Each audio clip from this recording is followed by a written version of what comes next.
You're listening to the Renegade Blitz, the best podcast for Steelers fans by Steelers fans. Follow us on Twitter at Renegade Blitz, at RBlitzPod, and at Blitz Videos. Read articles on RenegadeBlitz.com, like us on Facebook, and subscribe to our podcast on your favorite podcast app. And welcome back to the Renegade Blitz podcast. I'm Polk with Brandon Walker, back with you to talk Steelers versus Chiefs. And if you're looking in on the podcast, we have a special guest host with us today. We'll welcome Travis Adams. He goes to Slippery Rock. He also is the cousin of Brandon, and he's here with us to replace Chris, who's out with his family in New York City. So, of course, Chris, he works hard on all the podcasts. So, yeah, we gave him the night off because, trust me, after this game, I think we all want the night off after this. 36-10 Kansas City, and yeah, it was a microcosm of everything you've seen this season. But Travis, you've been listening to the podcast. I want to get your take first on the Steelers season so far and your thoughts on that. I'm starting to really think it's just repetitiveness over the weeks watching the Steelers. They usually don't try until about the second half, as we've seen. And I saw a stat yesterday, and they haven't scored a first half touchdown in the past 5 games. And that's like the first time since 1940. And I honestly think that's an issue. It goes along with the offensive line and the play calling. And obviously change needs to be done, especially in possibly Ben Roethlisberger's last year.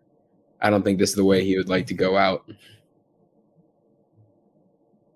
Brandon, you have been calling Ben Roethlisberger Old Yeller all season. Yep. But I've been saying this recently a lot. And I've been thinking it. Now I'm going to say it right now. If Big Ben's Old Yeller, then the offensive line is the shotgun used to do the deed for Old Yeller. Yeah, it is. It is. That's the crux of it. And by the way, the offensive line coach, Adrian Krim, they allowed him to go to Oregon. Yeah, they just basically said, go ahead, go today. Go now. Don't waste any of you don't got to take a bit more of our time. Tom was like, go ahead, because he should be fired anyway. But yeah, that is a good analogy. He's the shotgun to get it out, get Ben killed. But I have a funny feeling. I was pretty much almost joking last week, but this is serious. This is going to be a serious symptoms. I don't like the future of this team, short term or long term, because I think they're going to win the final 2 games. And then they'll sneak into the playoffs if Cincinnati screws up. That could happen. Go 9, and then they're going to go through the same course next year and being stuck in mediocrity. And then when they play a real team like they did last night, this is going to happen. This is going to keep happening. And I wouldn't be surprised if they make the playoffs. I hope they don't, but you said last week they might get Ben out of retirement. I don't know if this could be his last year. I'm not 100% convinced. I think that there could be a situation in which they potentially get a quarterback. That's why I'm saying Roethlisberger comes back, they get a quarterback in the draft. I think that would be probably, in a way, it would make sense. But then I would only be comfortable with Roethlisberger coming back for a second if they put in some heavy capital on the offensive line. And also, they're going to have to go out there and buy an offensive line coach out there somewhere. Yes. I don't know where. We're going to find people out there during the offseason that are more in the know when it comes to offensive line coaches and someone that could help us with coming through with this situation, because the Steelers can't do this promote from within garbage anymore. It's a new league right now. You do that whenever a guy gets a head coaching job and you want to keep the entire same feeling up in there. This is a halfway thing that I don't think is working well for this organization anymore.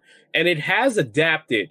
The problem is they adapt so slow. because, like they weren't really a team that liked to dive into free agency. But then Ben kept on saying, oh, yeah, it's my final year. It's my final year. It's my final year. So you want to know what they do? They went out there and got free agents out there. They traded for Minka Fitzpatrick. They decided to get aggressive. But the problem with them, they get aggressive too late. Yeah. I agree. And like you said, with the offensive line, we're going to have to buy it. We saw it with Kansas City last year, even like when the Super Bowl. Patrick Mahomes was running for his life in that game. And during the offseason, they got their offensive line together. And I really hope the Steelers really look at that. And I'm sure they know, but they really have to go into free agency and really just try to get offensive linemen. But what's the matter? Is it the offensive line or is it going to be the quarterback? Do you want to draft your quarterback and buy your offensive line, or do you want to get yourself a veteran quarterback and try to spend draft capital on offensive line help? Say, like getting an Orlando Brown or a Joe Tooney like the Kansas City Chiefs did yesterday. And on top of that, they did draft 2 offensive linemen, which we saw, Humphrey and Trey Smith, which are worlds better than the guys that we have. Yeah, worlds better. Because if you saw Kendrick Green got blown up on that sack fumble. Yeah, Kendrick Green doesn't even look like a starter in this league right now. And I think that comes down to like the Steelers' just way of thinking. It's just like there's a level of, yes, when the Pittsburgh Steelers come through the town, it's just like somehow, some way, and I guess even I'm guilty of that in a way, that they'll just go out there and get these things done. Like, that's how it is this season. I don't know how they do it, but it's the Pittsburgh Steelers, so it gets done. But it doesn't work like that all the time, man. I don't see a situation. Kendrick Green's getting blown up as a center right now, but there maybe could it work if he goes back to his more natural college playing position of guard? Can they stop playing themselves that way? Yes, but I see it more like this. They're gonna draft that center in the first round, something like that. They're gonna draft the center in the first round, and maybe they'll buy the capital on the offensive line and also get some sort of veteran QB help. That seems like it's going to be the running, at least in my mind, of what this team does on the offensive line in the future. Travis, do you want if you want to say anything, you can just go ahead and say it. It's all good. So Kendrick Green, when he came in, I think I remember you when before the draft, Mike Tomlin even said Kendrick Green was going to be mainly playing center. And I think that might be a big issue because he's coming to the NFL as a rookie, and like being told you're going to play center, it's not really your main position. I don't know if that's a big factor in the offensive line, but I think our left tackle is probably our biggest problem with Dan Moore Jr. I feel like every time I'm watching him, he's always getting called for some sort of penalty, and it's just always setting us back. Yeah. It was Chooks at first. Now it's Moore. Mm-hmm. Yeah, because Chooks is actually playing halfway decent. You got Moore. He's struggling. But that's what you expect for a rookie 4th round pick. So I can't really put it on. But if you want to draft over him and get that left tackle, then go ahead. Go by all means. But you have problems all over the roster. You have 3 people maybe that you can depend on a weekly basis on defense. 3. And it's your big Last time I checked, you have 11 people on the field. It's Minka, TJ, and Cam Hayward. Like we said before, even Minka is second in the team with tackling yesterday, and he's a free safety. That just shows our struggles in the run game. Like it's just non-existent. Any sort of it's like they don't have any adjustments. Nothing gets adjusted. Nothing. I mean, the middle linebacker situation is still porous, and that was without Travis Kelce in there. You're sitting there, and this team came into that game like after after the first set of afternoon games, this team was the 7th seed. And they couldn't do much else against them. No Kelsey. I'm taking a look right now at the receiving list for Kansas City. No Hill as well. He had two catches for 18 yards. They actually, in a way, shut down Tyreek Hill. He was the only. It seemed like the Steelers were only concerned about him, but it opened up the doors for Byron Pringle, who was their team's leading receiver. And the Chiefs have so many weapons that you can't really focus on one guy. And like you said, Travis Kelce was out, and it looked like it didn't even matter for them. Yeah, Derek Gore for three for 61, Harmon 3 for 31, Williams 3 for 30, Robinson for 2 for 15. They spread the ball out. It just seemed like it was just too easy. They just took what the defense gave them, which was so very Chief-like, and that is that is dangerous for Kansas City. They don't have to depend on the big play anymore. Yeah, and that was the one said, thing that was the one thing that probably could have helped them in that Super Bowl if they were more than willing to go for the checkdowns occasionally and just go like maybe ball control a little bit. But now they're fully in on that, and eventually they're going to get back what they want. Like, teams are seeing this, and now they're going to start going back to, okay, we got to play them close. And that's whenever they can start hitting people over the top. Like, That's when Kansas City is going to be dangerous. When they start giving those plays back and they hit them like it ain't nothing to it. Oh, yeah. That's when Kansas City's really going to be dangerous. They're dangerous right now, but it's just they're a step away from deadly, and that's when defenses want to shut that down. I think it's just Patrick Mahomes' ability to just make plays. He can literally make plays out of anything, and this is deadly to it's almost unstoppable.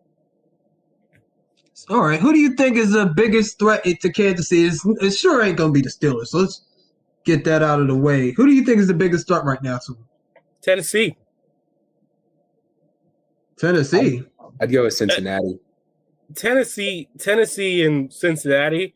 Cincinnati is going to have to be a little bit more consistent. And I'd say if this was their second playoff run, I'd be more inclined to say Cincinnati. But Tennessee, they still have the running backs out there. I got Buffalo. If they can get something, they already went in there and stalked them into Kansas City. Yeah, if Fitzpatrick can basically play the role of 2008 Ben Roethlisberger out there and not kill them, they're going to be fine. Like, that defense still was able to do things out there, and of course they went against a better team in San Francisco and beat them. So there's a team in San Francisco that in the ways in terms of record is similar to the Steelers, but they're a way better team. So it's really Tennessee that is the one team that maybe Buffalo, but Buffalo's been you could say that about every other team since they've gone on this win streak. Right. Everyone's inconsistent in the AFC. Yeah. I'd even go with the NFC. I think no team in the NFL is like consistent.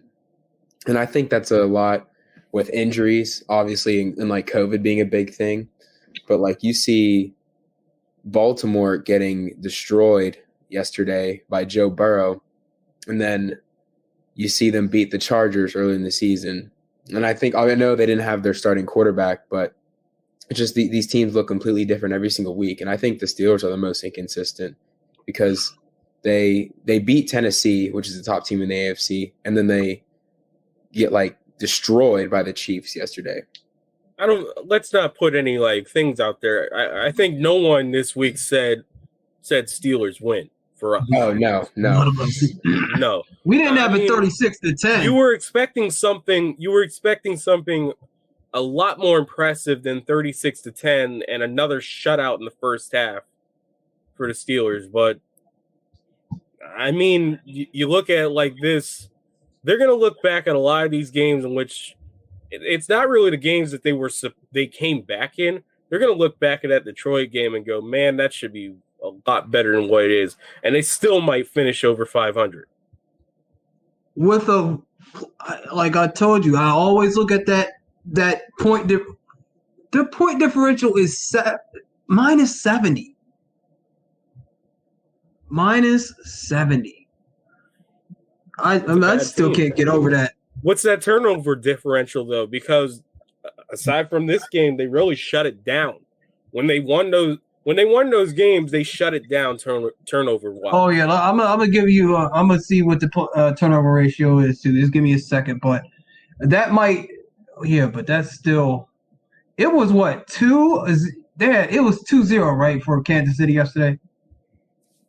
Let's see. Let's because I don't think they turned. I think they might have had one, but I'm not sure. They fumbled it 3 times. They never lost. I think they never lost or fumbled. They never lost it. Then yeah, I'm thinking they had 2 turnovers, Steelers, but that wouldn't have mattered anyway. They had 3 turnovers. The Steelers had 3. Roethlisberger got picked off. I know there was a Deontay. I forgot. How can we forget about your Deontay Johnson, who's supposed to be everybody in this town was moaning and groaning about him not making the Pro Bowl. How about not fumbling the ball when no one touches? I mean, no one is 5 yards away from you. I believe Deontay Johnson is like one of the most league's underrated receivers, but it's starting to look like last year when all his problems, they just look like they're mental problems, just fundamentals. Because literally nobody touched him, and you have gloves on, it's not raining, and the ball just slips out of your hands. He was trying to exchange hands. That's why he was trying to exchange it from his left hand to his right, and it caught him in the thigh, and it fell out. So that's a technique thing, I guess. I don't know really what to say, but yeah, it does put in some mental there because it's a different situation. You're always taught to make sure you're secure the ball and then start running. It's like he secured it, but then he was holding it like a ball. He was kind of holding it with a loaf of bread, if you've really seen it. But anyway, we got the Steelers right now are -1 in the turnover ratio department for the season. -1? -1. For a defense that can't really necessarily get those big picks they desperately need. And they've gotten them in some situations, but or they can't really get turnovers. I guess that's good for a team that's right that has that porous point differential. Right. Yeah. And plus, that Tennessee game helped them out with that plus minus turnover ratio. And without those turnovers, they don't win that game either. Yeah. They don't win that game. So. I'm just concerned. I'm going to reiterate. I am concerned that they're going to go with the same course next year. They're going to do nothing. They're going to go 9-7-1, make the playoffs, and say, all right, we're fine. If they have to, like I said, you say the offensive line has to be old yeller. Mike Tomlin has to be the old yeller, and Mark say no. Kevin Colbert has to say no. They're going to have to make him sit down. I think Ben might sit down anyway, but I think he's going to sit himself down. He has to. He has to now. I don't know if this was like some sort of like submarine plan to basically put the guy out on there. It's like I say it's masterful self-sabotage at this point. Right. But there's so many situations. It's like we all seen how this team operated last year in offensive wise.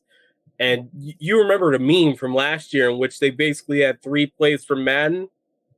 It's upgraded itself to 7. But it's still not good. Yeah. Another guy that probably should be on a chopping block just for the lack of offensive innovation is Matt Canada.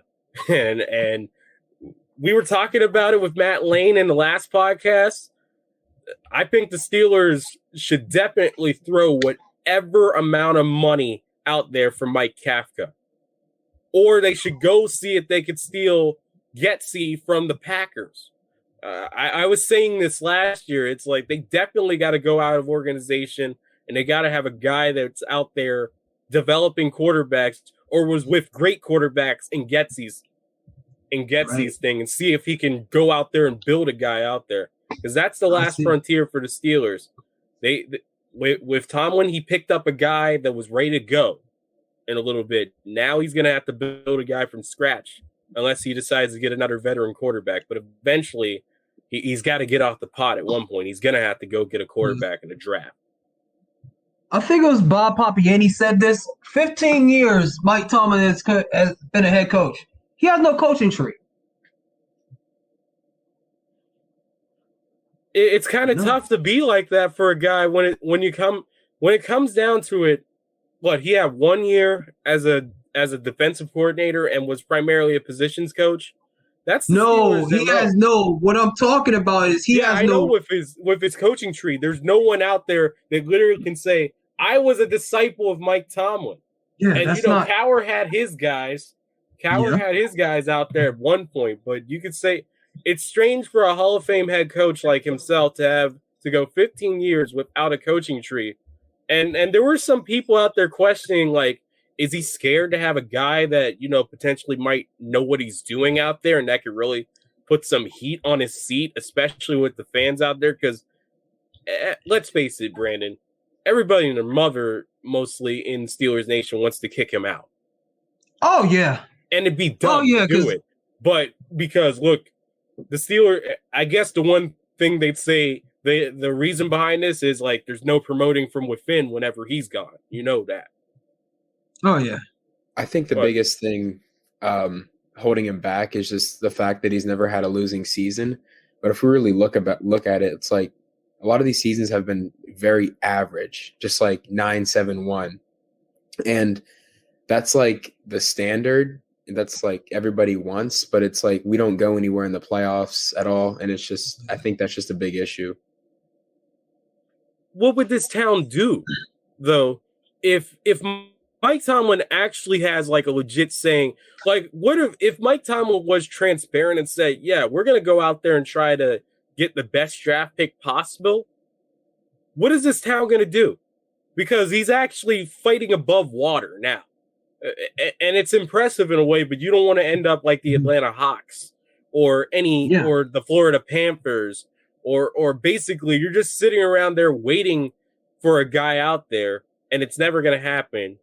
And because there's a level that I think that Tomlin doesn't survive a tank job anymore in this town because they're so impatient. It's like, ironically, you say this, that the worst possible thing for the Steelers to make is to make the playoffs. I think the best possible decision for the Steelers, for Mike Tomlin, is to make the playoffs, but he has to do the one thing he hasn't done in 5 years, and that's win one game. One game. And honestly, that might be doable if they actually make it. Because can you really trust? I think they could beat Tennessee playing in the AFC. Huh? I think they can beat Tennessee on the road. Out of all the teams, let's take a look at the top 7 right now. Like put in the playoff. Let's put in the playoff picture for the AFC. You can do that. I got you. Let me type it in. I think it's right now it's Kansas City. They proved yesterday that ain't gonna happen. Then Tennessee they beat them, but I don't want to do that on the road. Yeah, but you think you could beat Buffalo again? Buffalo is basically the better inconsistent version of the Steelers right now. They are the better inconsistent. But they did that in September. They went up to Buffalo in September. I don't want to do that in December. That was first game of the season where there was a lot of momentum, and the Steelers wanted to get off to a hot start. And the Bills just didn't look ready, to be honest. And I think the turnovers killed them in that game. And bad play calling. Mm-hmm. That 4th and whatever was that 4th and 1 when they did that whole pitch back. That was aggravating. But then again, okay, all right. Too, and that game all right. The Buffalo's actually the 4th seed if everything started. Cincinnati, they already crushed them twice, but this is the playoffs, and the Bengals. It's hard to beat a team 3 times, but they were impressive both times against the Steelers. So I don't know. Well, they wouldn't play New England, so New England.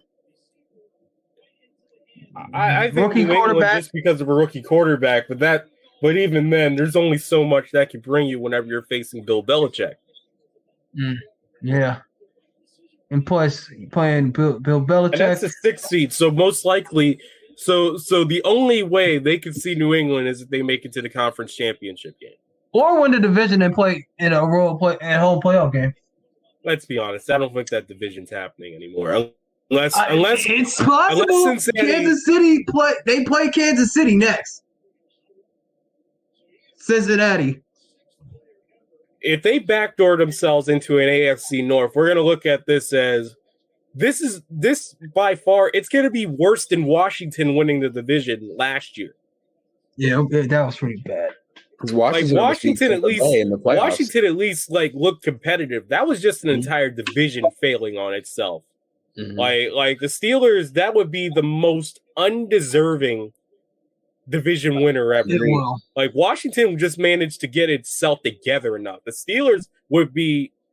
It's one thing to backdoor yourself into there. They're literally stumbling drunk into the bar. Yeah. All right.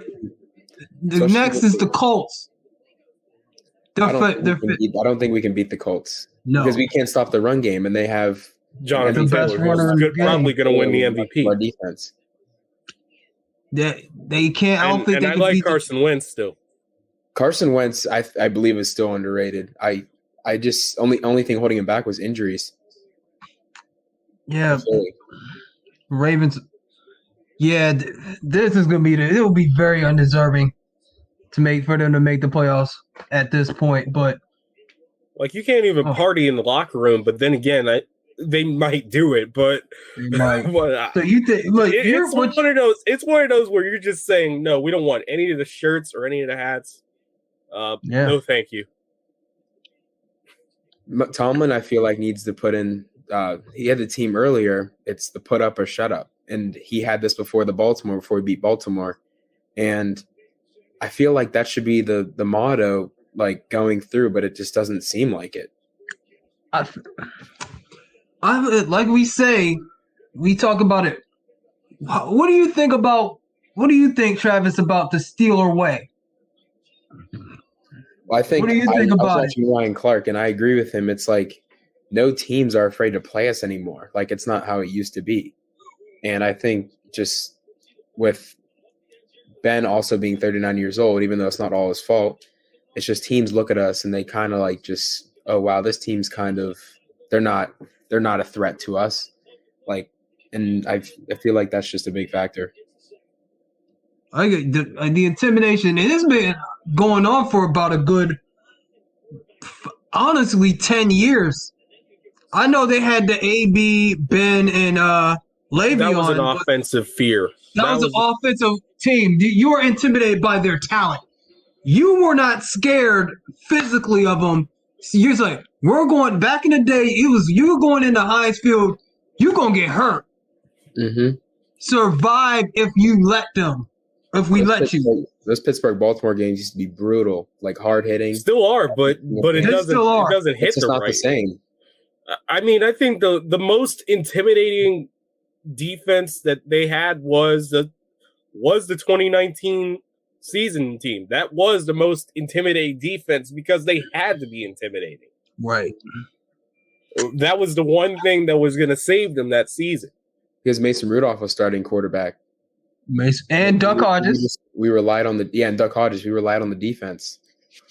And that was the first year with Minka, and he was going crazy. Yeah. I think it's tough to have a feared defense in this league because of all the rule changes and just like the way that it plays. But still, there's at least I'd like the team to be annoying to play against again. You can't. I don't think you can necessarily fear a team in the NFL anymore, but you can just go like, oh man, I just don't want to be bothered against a team anymore. Yeah. I think it's more like, man, I don't want to do this. No. But in terms of fear, it's like, no, you're gonna be ready for them no matter what. But yeah, right. Yeah, that fear factor is gone. It's very gone. But how do you feel about people and about the players? Do you think it's a shift in players that they're drafting, or you think it's just it's just the changing of the league about the Steeler way? What do you guys think? Change of the Steelers culture, like we saw a couple weeks ago with Claypool, when we were in the hurry-up offense against the Vikings, when he made that first down celebration, and then we see it yesterday with Witherspoon down by over 20 points, and he's celebrating in the end zone, and Ray McLeod getting a taunting penalty. It's just the little things. It's just little things like that just they add up, and then it just changes Steelers culture because you never see that back in the day. I don't even know who to blame, and it's like people want to put the blame on a guy that's injured. I'm like, no, that's up to their own volition. They don't have to do this stuff in this situation. They don't have to celebrate down 23, down 30, or anything like that. It's up to them, really. And there's a level of especially for example, with the defense, everybody does the rundown thing. Corners, even if it's like an overthrown ball by a quarterback, they're going to say, yeah, I caused that. But there's just like a level, like you just have to look up at the scoreboard. It's just like you see it all the time. Mm-hmm. Like whenever someone tries to celebrate down there, then you have a player go look up at the scoreboard. Mm-hmm. You're losing by a lot. That's just how it is. In a way, that's always been the culture of the league, but I guess it's heightened now because you can see 50 videos of it on Twitter. Right. And it caused us to lose plays to chances to win games too. It just happens at the wrong times. Yeah, undisciplined. And I defended Mike Tomlin saying he's the reason why he held this team up, but he's not without his flaws. But I don't know, because I think he's causing it and perpetuating it by not. You're not going to say nothing to Ray McLeod for. It's just a common fact that you're down 30 points and you want to taunt people. It's just, I don't know, just kind of idiotic. He has to stop perpetuating immaturity. He's got to have these guys head in the game. I do think, Ty, I think you're right. I think he might be afraid of not being the smartest coach in the room. That may be the problem. Because I think he's a great coach, but I don't think he coaches the coaches well. If you get my drift. That's the main job of a head coach. He doesn't coach the coaches well. Yeah, that's something you could also say there right now. And also, you're talking about a coaching tree. If you want to get technical, it's Bruce Arians on that coaching tree, but Arians is much older than Tomlin. So yeah. Yeah, Arians was actually a college coach back in the 90s. Head coach for Temple back in the 90s. Temple in Alabama. Yeah, so I don't think he was the head coach. Was he the head coach of Alabama? I don't know. No, he wasn't. He wasn't out. He might have been, but I know he was head coach at Temple. Yeah, he was. So he knows his stuff. He coached Peyton Manning when he was his early years. He coached someone else too. I'll have to look it up. No, that too. But I'm talking about before Peyton Manning. He's coached. He has some names: Carson Palmer, Brady. He's had a solid amount. Like, he's had pretty much a run around there. Yeah. 5 years at Temple was his only like college head coaching job, and he didn't pick up the head coaching position until 2013 with Arizona. But there's just a lot of things that when it comes down to it makes you wonder. But I mean, the Steelers had older coaches out there on there teaching ways and stuff like that. I mean, they didn't really start going like exotic with their coaches. It's like Joey Porter was the one okay, it's a slight splash higher for the position coaches. They were probably viewing him as ultimately defensive coordinator, but that just never panned out. Yeah. I mean, yeah, I said there's a lot of things they could do there, but I mean, what can you do at this point? When you talk about position coaches, I mean, I sung Hilliard's praises on this podcast last year, but I think when you look at the wide receiver room and like the drop in talent, he might be gone. You said the drop in talent? Well, drop in like in terms of production. Oh yeah. When I call it with that, and just basically the drop situation and everything like that, Faulkner might come back because of like Najee's just making mountains out of molehills when it comes to that offensive line. Yeah, it's really showing his true talent because he's almost at 1,000 yards. He's like 16 yards away from 1,000 yards. Yeah, 93 yards rushing. Only other rookie to do that was Franco Harris. Yeah, that just shows his pride. He looked like he was the only one trying out there, like in the second half, almost at times. Oh yeah, Jim Nantz criticized their effort. Mm-hmm. Effort, heart, and that has been too many times this year. The Cincinnati game. I know they had their comebacks, but they folded twice. Actually, they folded twice against Cincinnati. They folded against the Raiders. They folded against the Chiefs. They just didn't even show Packers. up. The Packers. They kind of folded it. They almost didn't show up really like that either.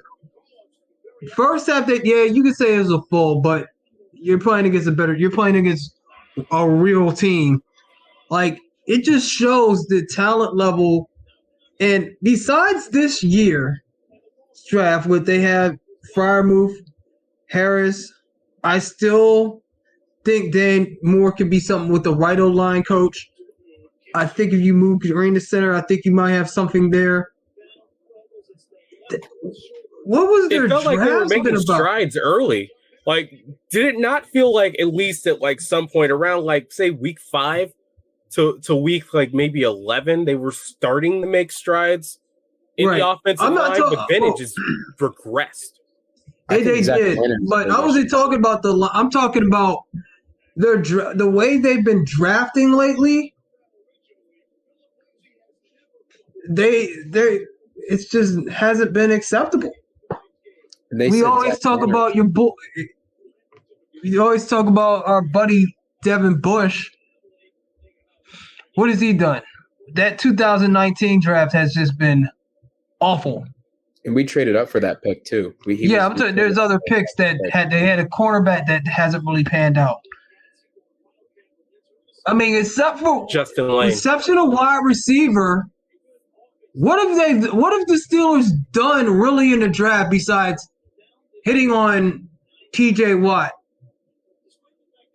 in the past about 5, 6, 7 last 5 drafts? They have not drafted up to the Steelers standard. I think Terrell Edmonds is getting there. He's shown a lot of improvement, like with this year, but I think that's maybe the only other one, to be honest. Way too much valleys. Like when he's on, he's good, but it's just way too much valleys with him.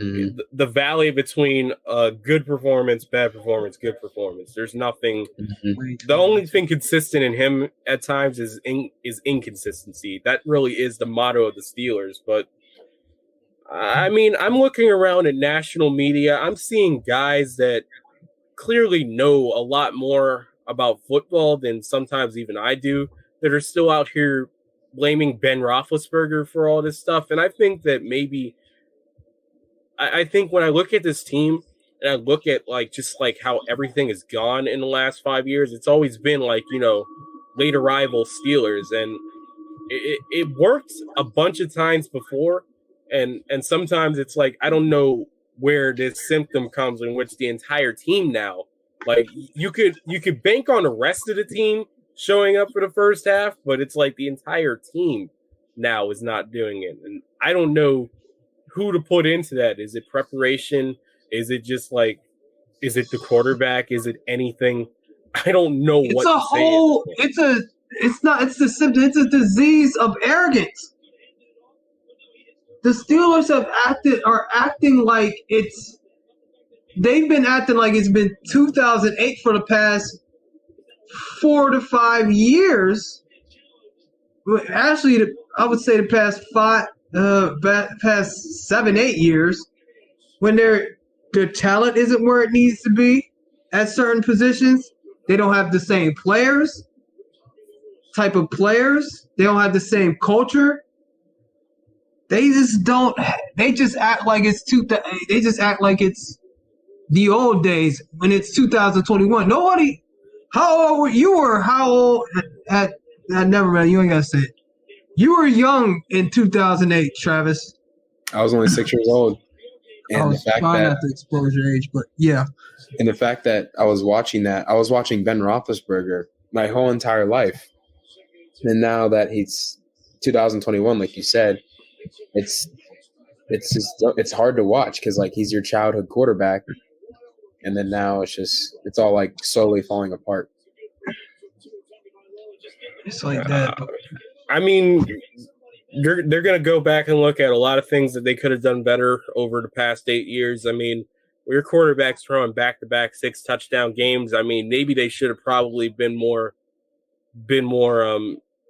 going more aggressive then, especially when it's like, yo, I'm still out here slinging. Come on, man. No, yeah. But there's a lot of things if they'll go back and wish, like, man, in the past decade, they're going since that last Super Bowl appearance and go, man, we could have did a lot better in so many situations.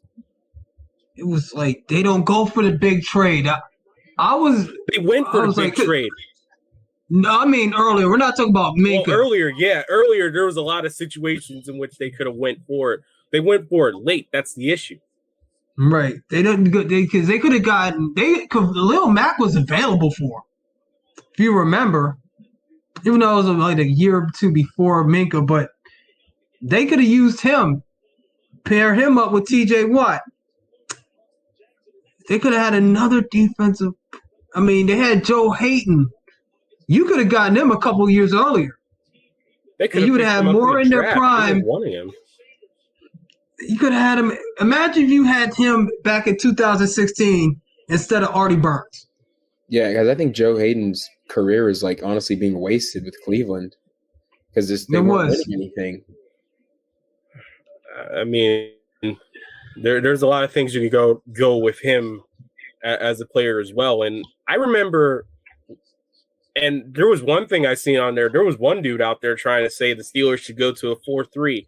I remember whenever I was a senior in college, I had a job shadow with Chris Muller for 93.7 The Fan, and he thought that the writing on the wall was that the Steelers were going to go 4-3, and they never did, of course. But you see T.J. Watt's hand in the dirt and sub packages, and you're like, well, you basically run a 4-2-5, so why not? But there's just a lot of things that whenever you look at the Steelers, and it's just like the question is like what do they do to get back to that defensively, especially now that basically they don't have the linebacking core right now for anything. Mm-hmm.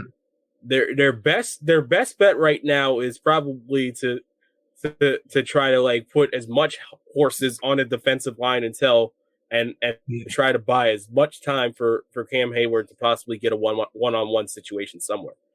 I mean, at this point, they have to start getting drastic potentially with a lot of the situations they want to do on defense because I don't know with this team right now. Like the way they draft is so counterintuitive. They're good with drafting defensive linemen, but it's not hard really. Like you want to find an elite one is difficult. To find a good one, you can go out there and get it. Yeah, there's not too many, but I would think to get rid of Keith Butler. I think they. I've been calling that. Huh? I think What'd you it's I think they should. Like they've been You know who I denying would it. go after? No, I would go. I know they probably won't. Who I would go after because Vic Fangio. I think he's going to be gone from Denver, and I think that Exactly. and I think that would be a nice That's thing my because point. look over at Dallas. They have former Falcons coach Dan Quinn right now, and he's just straight balling, and he doesn't seem like he wants to leave that defensive coordinator position right now. That's what I mean. He's probably going to be one of those guys that get like a nice look in the media, but I think he's gonna be there for a bit and maybe try to build it up, and maybe the Cowboys. Sorry if I'm doing this as it's sacrilegious as a WFT follower in your case, but they might make a Super Bowl. But I'm thinking so too. The way they played, I'm thinking so too. Trust me. I didn't really watch the game because I pretty much knew what was going to happen. Because I wrote something for fan rankings for them, singing their praise, especially on defense. Goodness gracious! But going back to Vic Fangio, he's going to be gone from. That's a good veteran. The only thing that they can see, they might hang on to him because there's a possibility they might get Aaron Rodgers. That's what I was watching and looking at some stuff on NFL Network and ESPN. They were saying that that's a possibility. I don't think that's happening, but I think they should get rid of Fangio regardless and try to find an offensive mind for or maybe another defensive guy for Denver. Right, but you could get him. Oh, man, and they can use a good offensive line coach, a solid O-line. I don't know who's out there.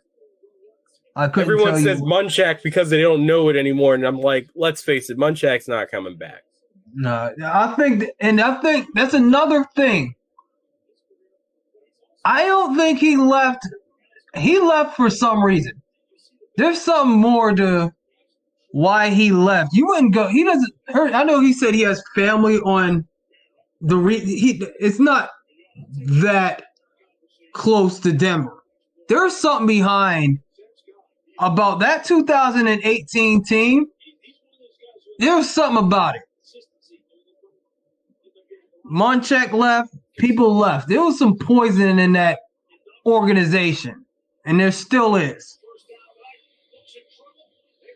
There's something in the water ain't clean in this organization, and I'm gonna try to do my best to find out what it is. I'm just saying. I mean, there's a lot of things you could go with this organization. I don't think any organization has is all, sunflowers and puppy crap out here. I mean, that's just how it is. This is grown men. This is grown men in a business with a bunch of money in there trying to win championships, and everyone's unhappy unless they're that one team that has it. There's 31 unhappy teams at the end of the year. I know. Oh, I know that. You're not preaching to the choir here, but it's just something. You could point to how many other things that they had, but there's just something in the water that's just hasn't been right. Could it be Ben? I don't know. Could it be Tomlin? I don't know. I think a lot of people say when Mike Tomlin took over that the culture that Bill Cowher left, it's just all just gone now, and it's all just being displayed. And I kind of agree with it because we've seen over the years how we find a new problem every single year, and the problems just stack on top of each other, and there's really nothing that they really do about it. Yeah, there's nothing. There's a culture of. Yeah, there's a lot that I hang on to, but I was 2019 Steelers felt like the closest to okay, this is what this team is going to be after Ben Roethlisberger. Mm-hmm. So that's where I hold out to him. My one thing is it's we know about you as a defense, but it's just and we know that Kevin Colbert is a great wide receivers scout in terms of as a GM. Because Tomlin played the position, he knows this. The question is this: can they find a guy out there that can build an offense from scratch? Because they always have one thing that help them out with building out their offense from the ground up. And the quarterback is the most important position on the team. We've seen that in 2019. and I think it's the one thing that's actually buoying this team right now in 2021. So the question is with them, it's like, all right, now that the Band-Aid has finally been ripped off in terms of a quarterback position, let's see what Mike Tomlin can be, because that's going to be the most important thing. Can they basically just shut down the entire organization and say, we're getting rid of everybody and starting from scratch once again? So basically you're saying Ben holds Tomlin up? I think. Are you saying Ben carries Tomlin's carries Tomlin? Is that what you're saying, Todd? I think in a way you get codependent when you have a Hall of Fame quarterback. I think you get codependent a little bit with that. He's shown in the one season that when it comes down to it, when it hits the fan and he's got to go out there and make some decisions, he could do it. But I think whenever you have a Hall of Fame quarterback back there, when you have a good quarterback that you've always had since the beginning, and it's terms of like, I think he unlocked Ben's gifts, which has me confident with it. But then again, he's been here long enough. He knows the league. The question is, like, when everything all falls down and everyone's gone, can he rebuild a team up from the most important position up? That's something that's yet to be proved. But that's why I want him around, because I want him to prove that. Yes. You know what? I don't disagree with that. Because if you have a top 5 wide receiver, you had a top 5 wide receiver, you had a top 3 running back, O-line, Pro Bowl, all pros. You might have a couple potential Hall of Famers. And you won't win? You can't win more than one playoff game? Or maybe a couple playoff games in that span? The fact that the team was mostly healthy and I'm gonna discount all of that in the prime Killer B era, because something was always that came amiss to that offense or something like that. Like someone was hurt. That's where I sat there. Someone was hurt. Someone was not in action for that game for an extended period of time. Maybe even that season when you come down to Martavis Bryant. Martavis Bryant had issues. There was always something. And they still made it. And they still made it to an AFC Championship game in 2016. That 2016 season. So there's a lot that I sit down there and go, there was always something that messed it up. But then whenever they had at least like the horses back together, and that you could say for 2017 to right now. Again, it was always something, but at least you felt like they had their full complement to do something in a way. Even with like 17. That was the Shades year when he got hurt, right? 17. Yes. Yeah, that was. I think that was probably that killed the Steelers in the end. But I mean, I think they have, even with TJ Watt coming into his own with Hayward, that defense has not been. It's been missing something since he's gotten hurt. Do you guys agree with that? A true sideline threat that knows how to put people in the correct positions to make the plays. Yes. They are missing that. And he was probably on a Hall of Fame trajectory right now. So I think that defense hasn't been the same since him. I think it's going to be on offense. They're going to be missing, unless they can get that kid from Iowa, that center that Chris was talking about last week. Yeah. That offensive line is going to struggle. I think we'll finish up this podcast with it because we're about to go on an hour. But I'll put it to you like this: in terms of the draft, a sideline threat at linebacker could help, because let's face it, Minka, we kind of overrate Minka and what we expected right now. We want him to be Ryan Clark. We want him to be the guy back there. And maybe Edmonds could be something if there was another guy out there that could go sideline to sideline. He could be the rover, pin his ear back guy. But in terms of the draft, they're going to need a middle linebacker that can go sideline to sideline. And Mike Tomlin should know all about that. He's had guys like Derek Brooks once upon a time out there as his linebackers. So I think he knows what he needs. And right now, Devin Bush just isn't that. I think he's undersized. I think his father played safety in the league. His father played safety in the league. So I'd say I don't know what happened in terms of that. Like, was there plans potentially if Edmonds didn't show up? Yeah, we're going to put him at safety or something like that. I don't know, but I don't think he could do it anyway. He'd be worse. He'd be much worse as a safety. Right now, he'd be worse. Like he's above average fast for a middle linebacker, but I believe too slow to play safety. Like, he has a safety size. Mm-hmm. If he was faster, he's fine. Mm-hmm. But I just don't think he's that good. I didn't like, because I was not impressed at all when he was in Michigan. At all. And I don't know who else. Brand, I guess. Yeah, the brand. I mean, that's the one thing with the Steelers. It's like it was all about brands. Chase Claypool, Notre Dame guy. You think a Notre Dame kid, you think good kid, Canadian, good kid, plays hard, loves the game. And he does. He does.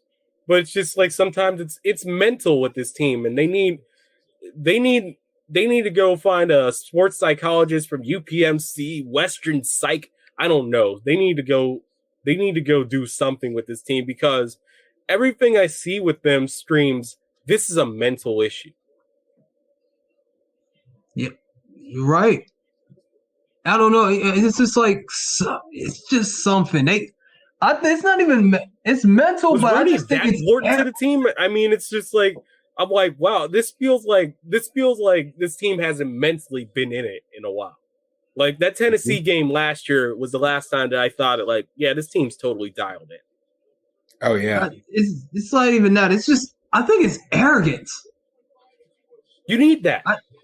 I think it's straight up cocky arrogance. This team goes out and thinks they are going to, I still think they think when they put on that Steeler uniform, they think they're hot stuff on an August day. They wear that black and gold, and they think they could just handle teams. And it's been going on, especially on the field and off the field. I think we don't want to go into it because, Travis, you probably know we have side conversations about it, cousin. We've talked about some of the escapades off the field. So by them wearing that black and gold uniform, and they haven't worked for it. They haven't really worked to earn that respect that the Steelers had back in the 2000s, back in the 70s, hell, even the 90s. Yeah. It meant something. I think it still means something. It's just that they need to play a lot like the team that went 11-0 for it to mean something, because it meant something last year, but around before it all fell down. Right now, it just doesn't mean much. I think a big problem is when the Steelers, when they fall apart, they really fall apart. Like when they were 11-0 last year, like they went 11 games straight, and then it was just all straight downhill from there. Downhill. It looked like they weren't even the same football team. It's like the last 3 years just ended terribly. Well, still got 2 games left in the season, but And it's hard to look at because it's like every other team. Like if you look at like the Lions and the Jaguars, they love to be in our situation right now. But it's really displaying the true greatness of the culture of the Steelers.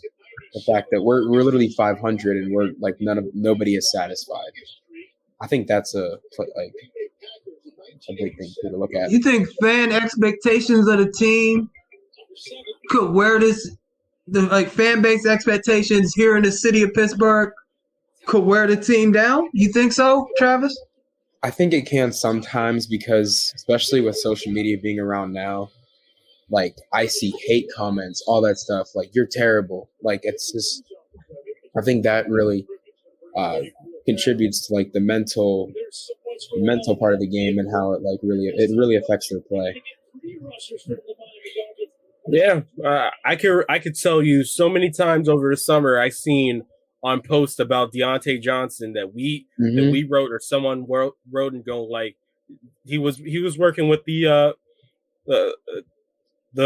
footwork god. I can't remember his name off the top of it, but they were going like, is he working on his hands?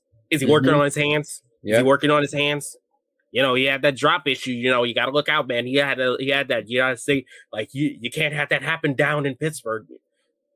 Sometimes there's a level of us where it's just like we're not happy with what we got, and that's why whenever this team gets in the dark years, it's gonna be really interesting to see this fan base's colors at times. I mean, I'm ready for it. It's like. They've been good since I've been born, literally, outside of a few years. I'm telling you. Like Travis, you've really Travis, I've had it good. Travis, you've really had it good. You had it great. Yeah. He's only had he only witnessed one losing season. You were what, one? My entire life. I've never seen us go 4-11. You know, it's well, the Steelers don't lose any more than don't win in those bad seasons. If you're looking for them to have a season sub 6-10, you have to go back to the 80s. So even then, you're probably not going to see that force. And the last time they only won 5 games in a season, you'd have to go to the 60s. So so unless things really go off the rails, you're probably not going to see 4 wins, Travis. So if they don't replace Ben in a timely manner, they will. I think the timely manner in a way has kind of gone out the window, but I mean, if they don't replace Ben adequate, find an adequate starting quarterback to replace Ben, they're gonna go. It's gonna be over. They're gonna go it's gonna be rough, Travis.